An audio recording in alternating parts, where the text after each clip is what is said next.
Okay, here we are. Hopefully my Photoshop will not crash. I am using the Zoom program to be able to record these videos, which is very convenient. So here we are working with video timelines. And what I would like to show you is that basically Photoshop is very much utilized in the time-based media industry. And what does that mean? It means companies that are in need of video animation for whatever purpose. Could be entertainment, could be for education, could be for science, could be promotion, commercial. As we all know, there are way too many advertisements. But that is why timeline is very much important, because it really does capture the attention.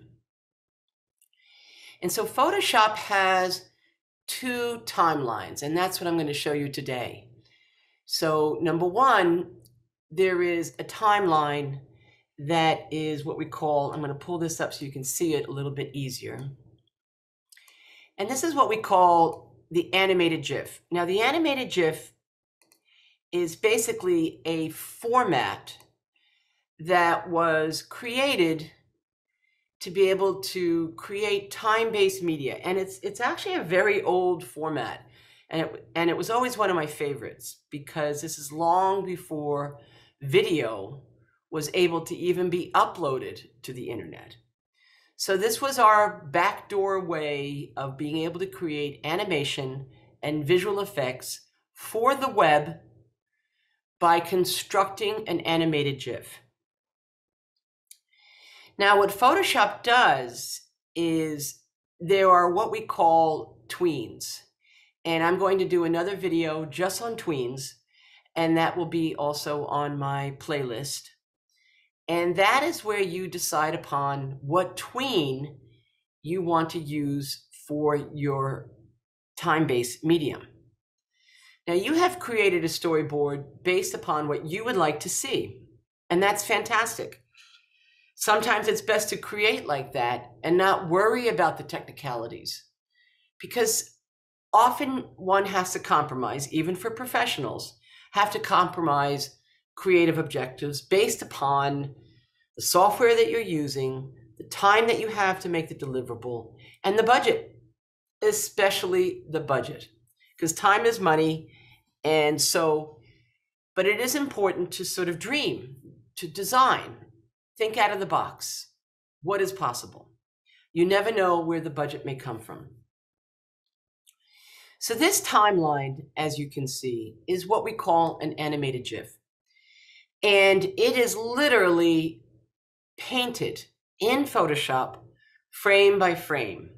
And that is the best purpose of utilizing the animated GIF timeline.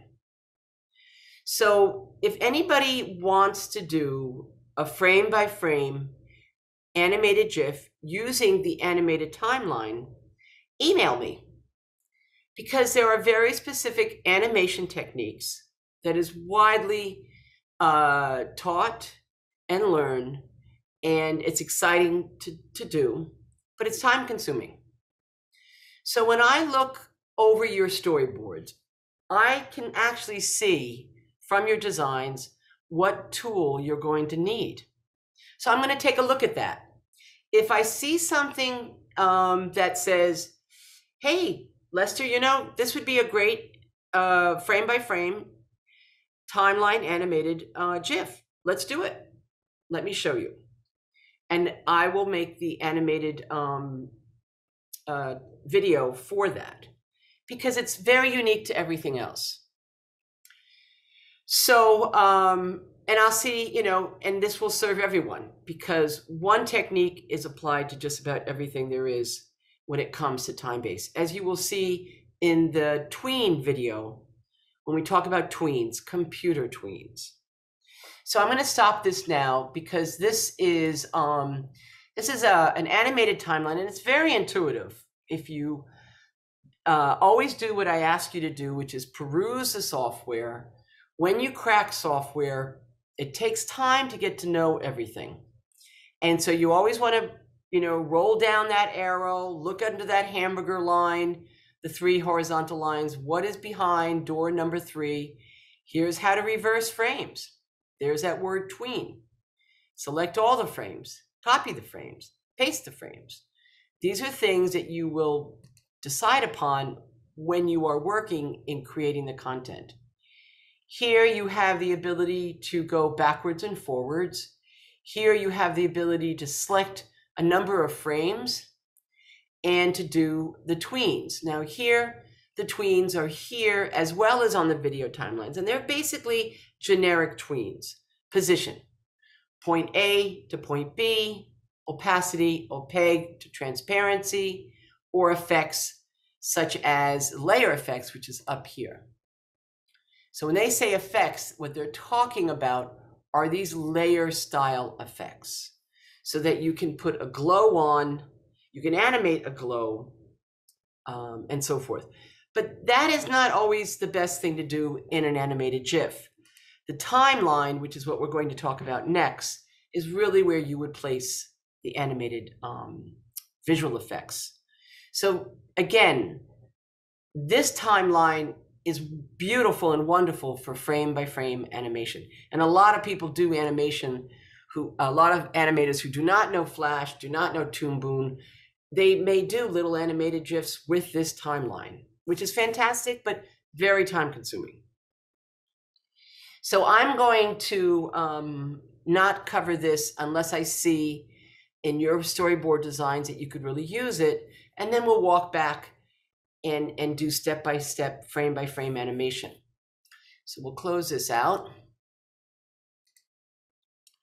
What I'm going to show you is how to use the video timeline in Photoshop that can actually generate your animated GIF. So in other words, even though you're using a video timeline, you can export, which is right here, you can export for the web, save for web, a GIF, an animated GIF. And yes, you only have 256 colors, and that is because it can be uploaded and not use any video player, and it can play on a web page like you have designed right in the location that you have allocated for that visual design, that motion design, which is your animated GIF. So you want to be very simple in doing the animated GIF so that you can accomplish it in 1 week. We do not want, Walt Disney animated films for our animated GIF. Animated GIFs are hugely popular right now. And the reason why it is because it can be built fast, designed fast, and executed quickly. And so that's what we're working with this week, is to just get that animated GIF done, make it simple. We're going to use basic tweens, and you'll be happy with the result. Now, when we, and we'll export our animated GIF to show you that. When we do our video timeline, so where are these timelines? The video timelines are under Window and under Timeline. And you will have a pop-up window that will say Video Timeline, and you have a choice between the animated frame by frame, and let's take a look at that. Let me see if I close this out. Close tab group. Yep, and let's go to Video Timeline. It comes back because I have started it, but will pop up, will be a choice between the two. You want to choose the video timeline, so you simply click it. Simply click it. And what you will get, let me rise this up, is this timeline. Now, to put this timeline, let me show you that may be, a lot of times it's not just the software tools, but it's also the dashboard. Let me pull this away so you can separate it. And that depends on your real estate of your workstation. A lot of you may be on your laptop, so it would be beneficial for you to attach this timeline to your document. And the way to do that is to hold the top like this, bring it down to the bottom, not too far that you don't see it. Wait for that blue highlight to light up that says, okay, I've got you, and then let it go. And now this is attached to my video. And it's very important to, zoom out to be sure that you can see all the four corners of your timeline. Very, very important. Okay, so I have a couple of other windows here just to help you, to remind you about getting organized in Photoshop. So now, as you can see, what I have before I launched this video, all of these, once I created the layers. And again, as I mentioned to you, you can go back to find data points from the organization that you are pulling from, or just from research, right? Research is really fun because it sounds like a word, like a dreaded word, like, oh, research, oh my gosh. And I used to feel the same way. But what I realized once I started designing work for clients and studios, that research is actually inspiring. You can find some really cool stuff and go, I want to use that research and data to visualize in my time-based medium. So that's what I did here. I had a nice learning curve in doing this. I know nothing about penguins.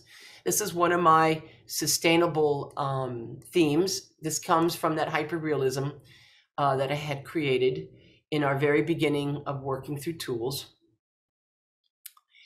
And so I found, went into in-depth about not only just our polar bears, but also our penguins. And here was an interesting data point, that pollution contaminants have increased since the beginning of the Industrial Revolution. Now that's a long time, spewing out chemicals and nobody really paying attention until our penguins start disappearing. So this photograph is actually the imperial penguins. And dreadfully sad I was to read this data, that the imperial penguins are near threatened, and there's so little of them, they have no idea what the population number is of them. So they're practically extinct. And these look like pretty cool dudes, right? I mean, isn't that precious to be able to see something like that?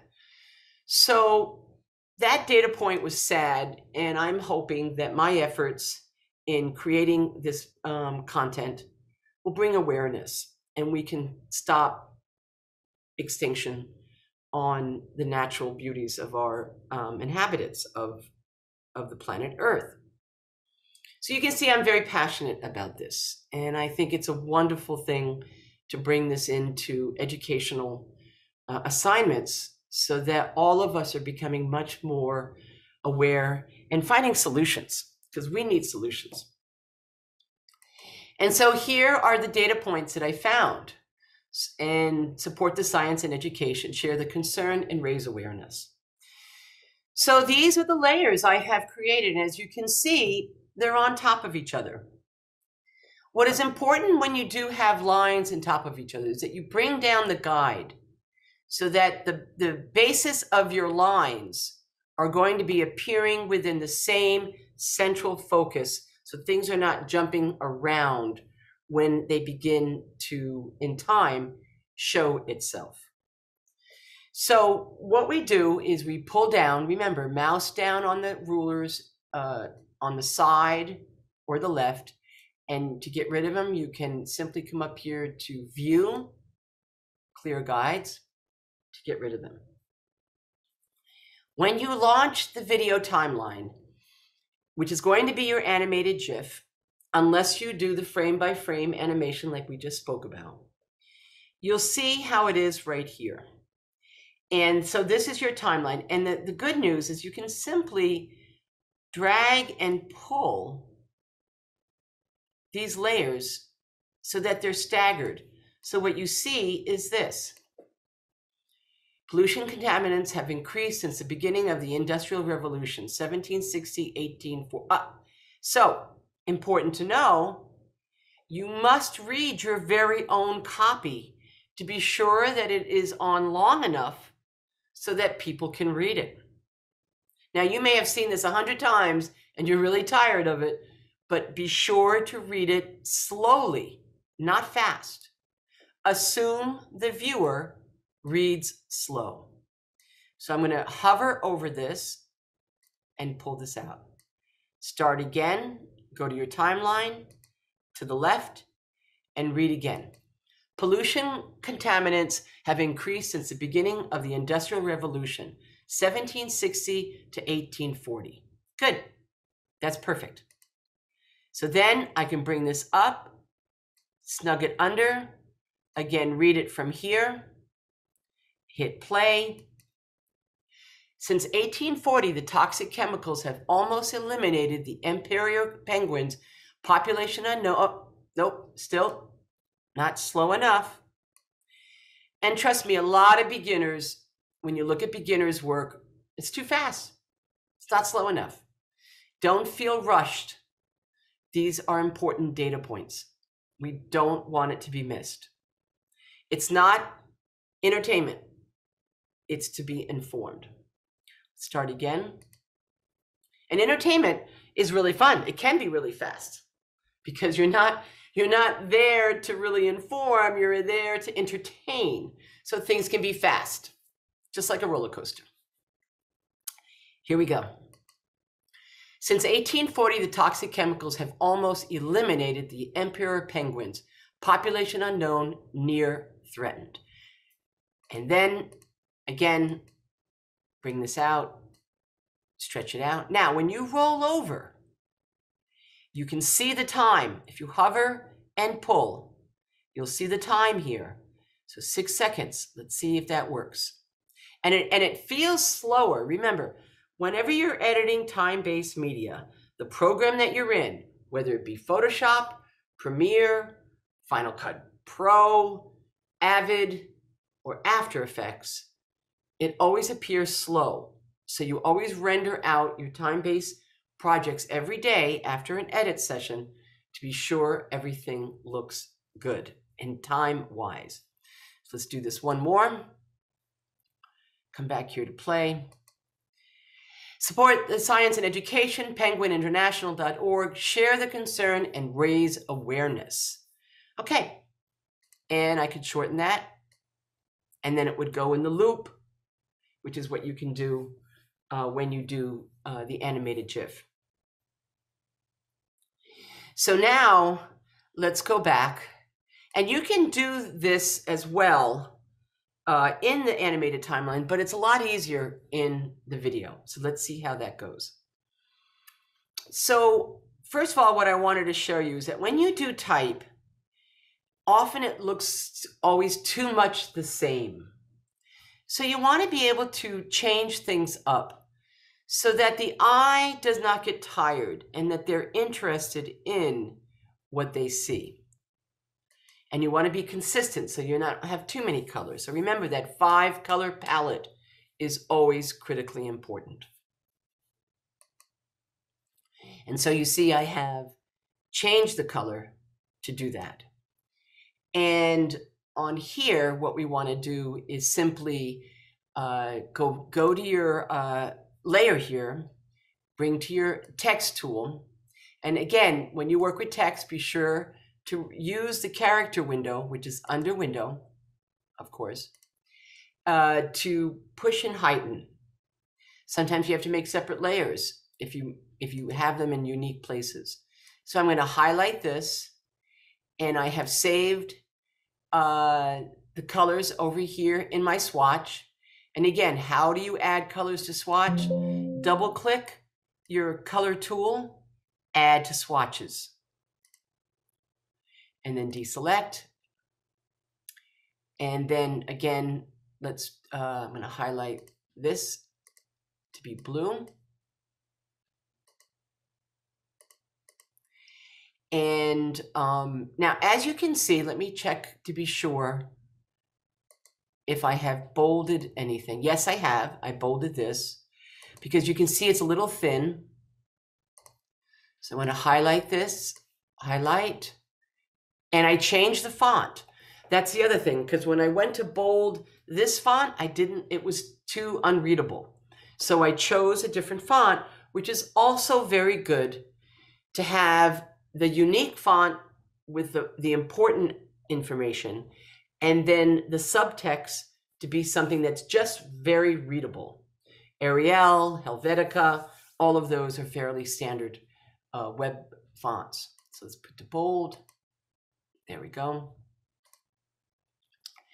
Now I can see, and don't forget, save every 30 seconds. I can see that this is really not that easily readable because of the contrast behind it.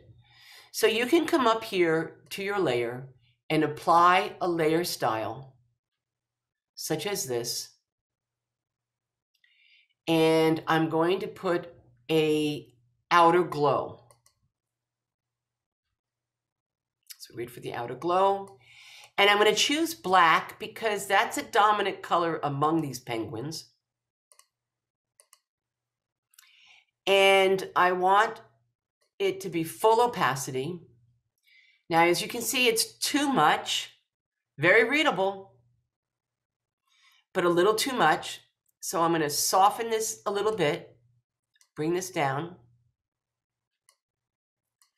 because I do want to see the penguins, right? You can put the spread out a little bit more. So I'm trying to find just that right spot that makes it much more readable, but not so glitzy, but subtle.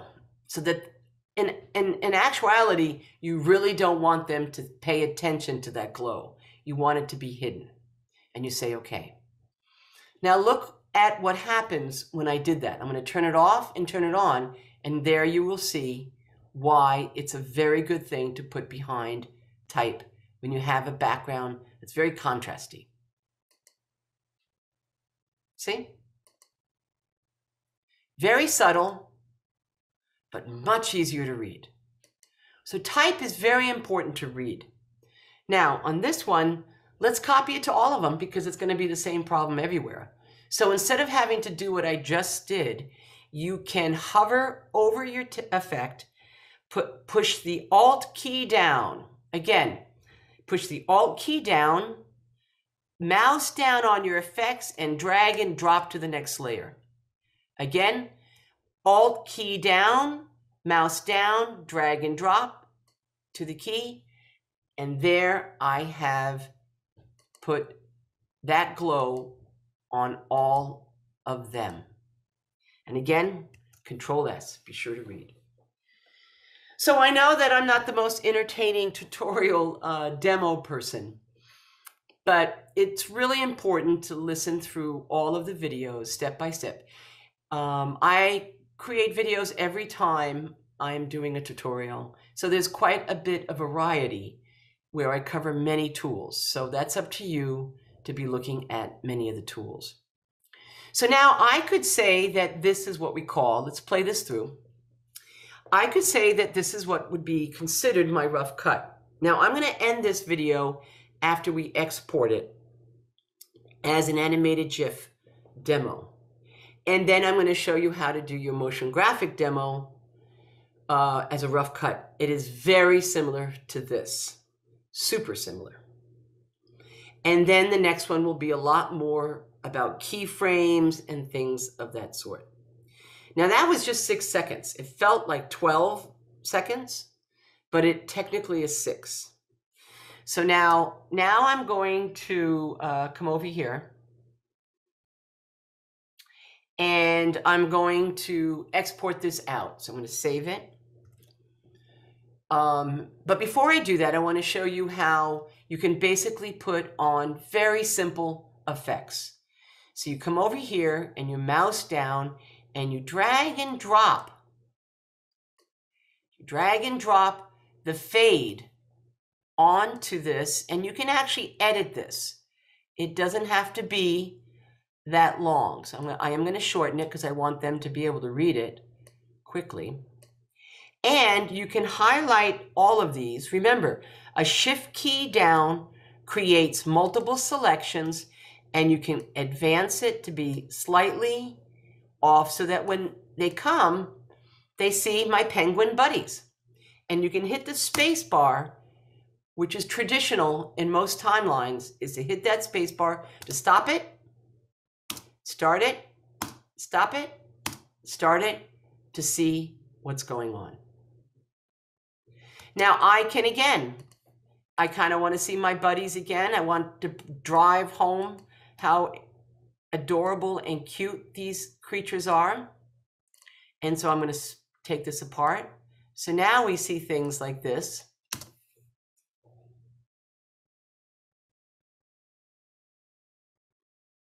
Now you cannot put music to an animated GIF. In video, you can. Now the question would be is, why don't I fade out? Well, sometimes fade in, fade out, fade in, fade out could be a little bit too repetitive because interactive design has basic principles parallel to visual design. So it's important to know as an animator and a motion designer, those are very true to editing. And I have always found that the best editors are actually musicians because they have a very good sense of timing. So they apply the principles of music to video editing. And I want to capture their attention, like what is going to be said next after this document. Okay, so now let me check my effects again. Yep, opacity is 100. That's important to remember. I wanted the opacity to be 100. Okay, Control S. And now let's export this out. Export, save for web. Here's the GIF. We will wait for the GIF. And hopefully my Zoom will not crash. So it's pulling together the transition of the animated GIF. Takes some time. Patience is a virtue. And as you can see, now this is a big GIF, and we're going to see how well it plays. But remember, your GIF size is the size that you have designed for your web page. So it should go quite quickly. And up here, here's the 256 colors. Now, because I'm at this spot, there's something that's really exciting that I like. When you eliminate color, such as this, I'm going to show you, it takes on a very interesting visual effect that I personally have a favorite color to. So that's too much. Let's go to 64. And the reason why I'm showing you this is because it will help your GIF play faster. Because don't forget, we do have the bandwidth on the internet, and it's just like traffic. So this, you want to see how much of a compromise does this make? And 64 looks pretty good. So remember, you can eliminate the colors by making a less colors and making a bandwidth. So that's why it's important to know that video, which is full color, full time, needs a platform like YouTube, like Vimeo, or your server to be able to play it. Animated GIFs are like images. They are standalone. If you put a high resolution image onto a website, it's going to take a long time to load. So you can compromise on how many colors are in your animated GIF by simply toggling the colors here. Very, very important. So I'm going to say save.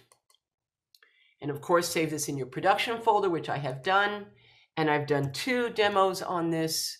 So I'm going to do a number 2. And then it is saving. And then I'm going to look at it in my preview and you want to see it under the browser. So I'm going to stop this video so I can jump to my browser.